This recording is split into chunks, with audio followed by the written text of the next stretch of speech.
Mes frères, mes sœurs en Christ, shalom. Ça ne marche pas toujours bien ce matin. Il y a toujours une dose de shalom qui me donne la force de vous parler. Mes frères, mes sœurs en Christ, shalom.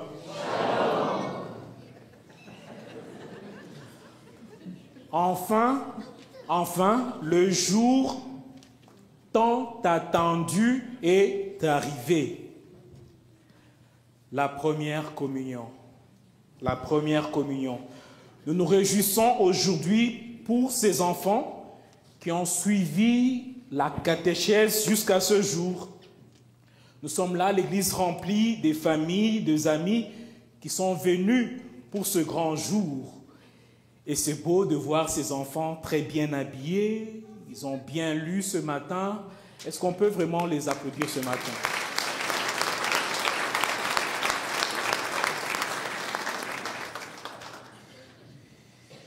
Ces enfants sont là, bien habillés, parce qu'aujourd'hui, ils vont recevoir dans leur vie quelqu'un de très important.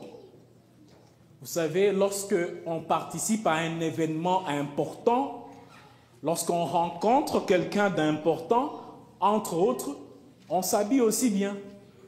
Des fois, on sort la robe qui est pour ces événements spéciaux. Des fois, on sort la veste cachée, je ne sais pas où, parce que c'est le moment important. Ces enfants sont aussi bien vêtus ce matin parce qu'ils vont recevoir quelqu'un de très important dans leur vie. Oui, mes enfants, vous allez recevoir quelqu'un d'important. C'est qui? Oui, c'est Jésus. Aujourd'hui, ils vont recevoir, non seulement dans leur oreille, mais dans leur propre vie intérieure, le Christ qui va y entrer par le pain et le vin consacrés. Alors quelqu'un va me dire, mais pourquoi nous devons manger Jésus? Pourquoi il faut manger Jésus? Ben, c'est parce que c'est Jésus lui-même qui l'a voulu ainsi. C'est Jésus lui-même qui a voulu se faire manger par les siens. Un jour, le Christ commençait à préparer ses disciples pour la vie d'après l'ascension, la vie quand il sera auprès de son Père. Il avait au cœur un grand souci, lequel, quoi qu'il partait auprès de son Père, il désirait ardemment de rester connecté à ses disciples pour nourrir leur vie et soutenir leur vie. Alors Jésus commençait à enseigner à ses disciples. Je vais vous lire ici un grand passage d'un enseignement sur ce que je suis en train de vous dire. Jésus dit ceci. Il dit, « Amen, amen, je vous le dis, il a la vie éternelle, celui qui croit. Moi, je suis le pain de la vie. Au désert, vos pères ont mangé la manne et sont morts. Mais le pain qui descend du ciel est tel que celui qui en mange ne mourra pas. » Non. Celui qui mange le corps du Christ ne mourra pas. Et quelque part, Jésus dit, qui croit en moi, même s'il meurt, il vivra. Alors Jésus continue. Moi, je suis le pain vivant qui est descendu du ciel. Si quelqu'un mange de ce corps, de ce pain, il vivra éternellement. Le pain que je donnerai, c'est ma chair donnée pour la vie du monde. Alors les Juifs se querellaient entre eux. Comment celui-là peut-il nous donner sa chair à manger? Alors Jésus leur dit, « Amen, amen, je vous le dis. Si vous ne mangez pas la chair du Fils de l'homme, si vous ne buvez pas son sang, vous n'avez pas la vie en vous. Celui qui mange ma chair et boit mon sang a la vie éternelle, et moi, je les ressusciterai au dernier jour. Ma chair, c'est la vraie nourriture, et mon sang, la vraie boisson. Celui qui mange ma chair et boit mon sang demeure en moi, et moi je demeure en lui. » Celui qui mange ma chair et boit mon sang, moi je demeure en lui, et lui demeure en moi. Quand Jésus a enseigné ça, qu'est-ce qu'il y a eu? Il y a eu les réactions de tout genre. Les gens commençaient à dire, on ne peut pas supporter ce genre d'enseignement. Et certains se sont éloignés de Jésus. Quand il s'éloigne de Jésus, Jésus retourne et regarde ses disciples et leur dit, « Vous aussi, voulez-vous partir ?» Et Simon-Pierre a dit quoi? Ça, c'est la question pour les parents, parce que les enfants ne vont pas retenir. Simon-Pierre a dit quoi? « Et vous aussi, voulez-vous partir ?»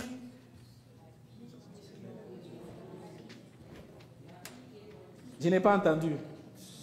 Simon-Pierre a dit quoi en réponse?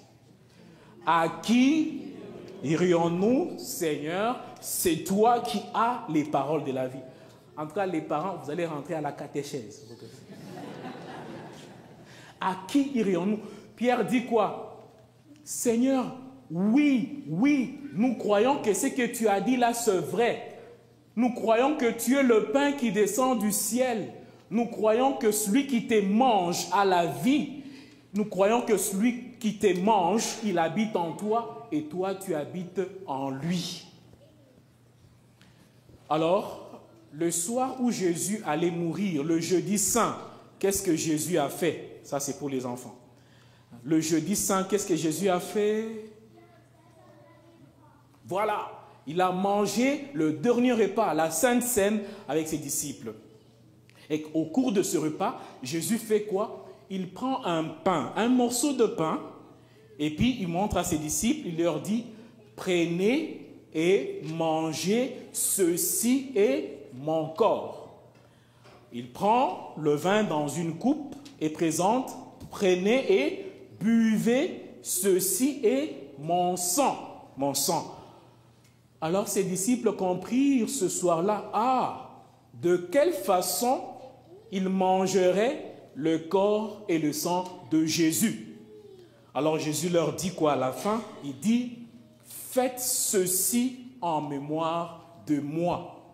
Donc chaque fois que nous mangeons un pain consacré, nous buvons à la coupe consacrée, nous devons faire mémoire de ce que le Seigneur a institué ce soir-là.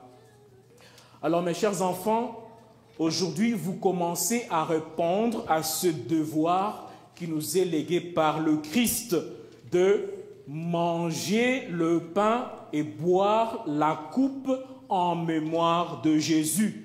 C'est la raison derrière votre première communion.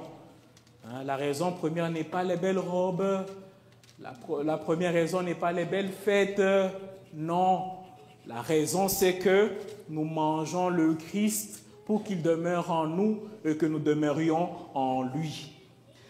Alors vous et moi désormais, nous allons commencer à nous rassembler à chaque messe, à chaque autel pour nous nourrir du Christ dans sa parole, nous nourrir du Christ dans le pain et le vin, pour sortir et servir le Christ avec nos amis, nos parents, nos amis et dans la société.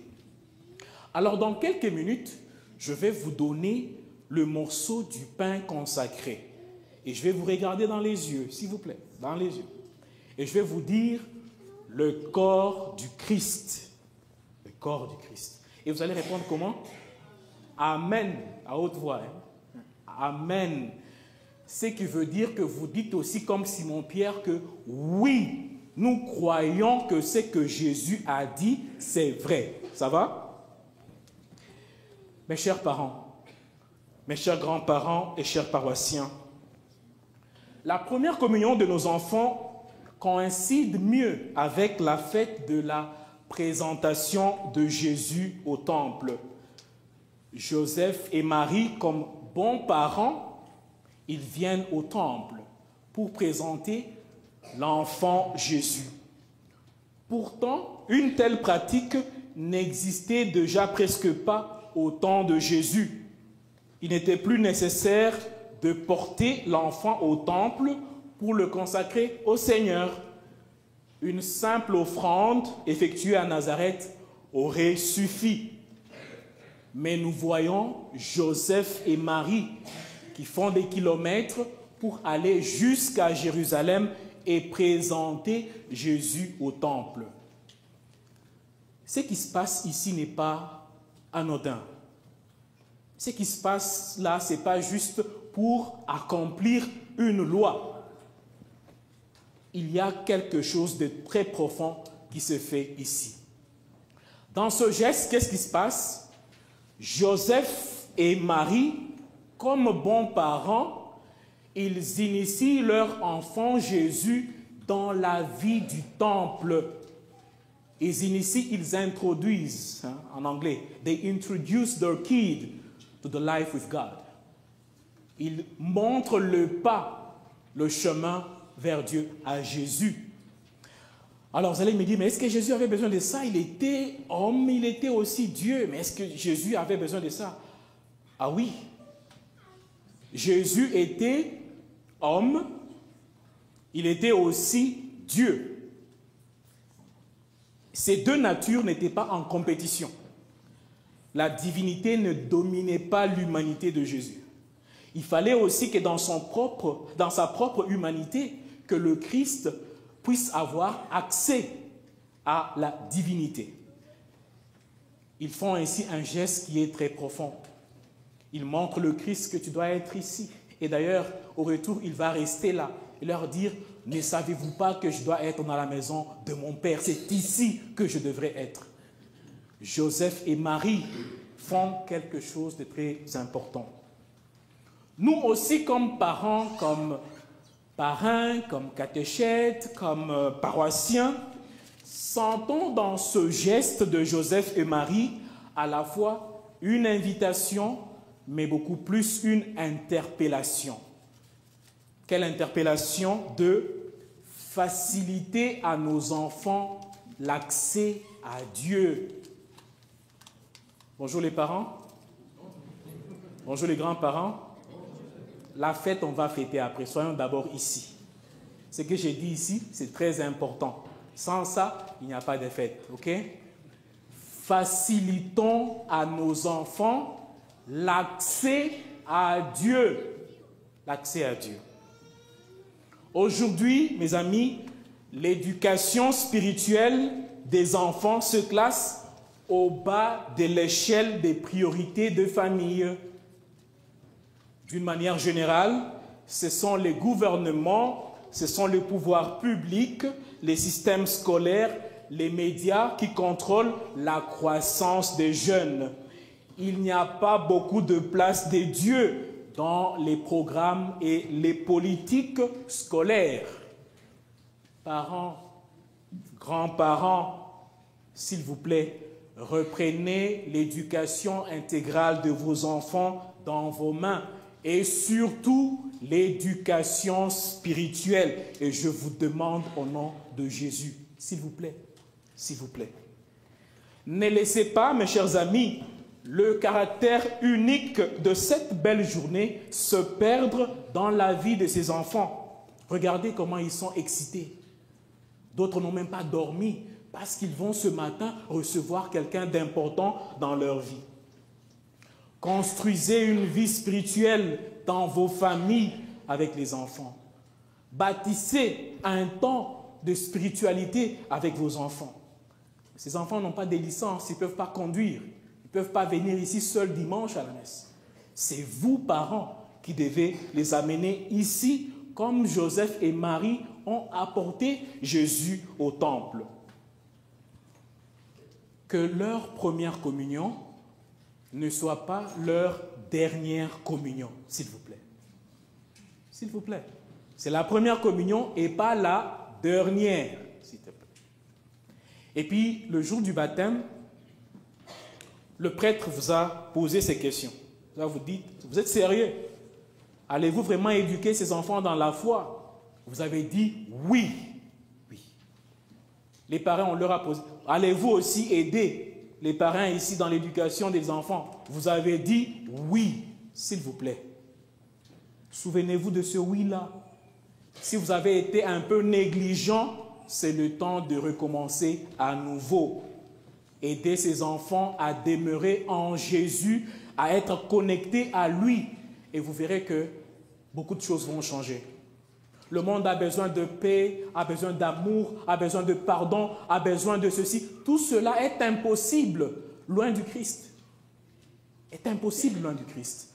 Alors reprenons notre responsabilité dans des mains.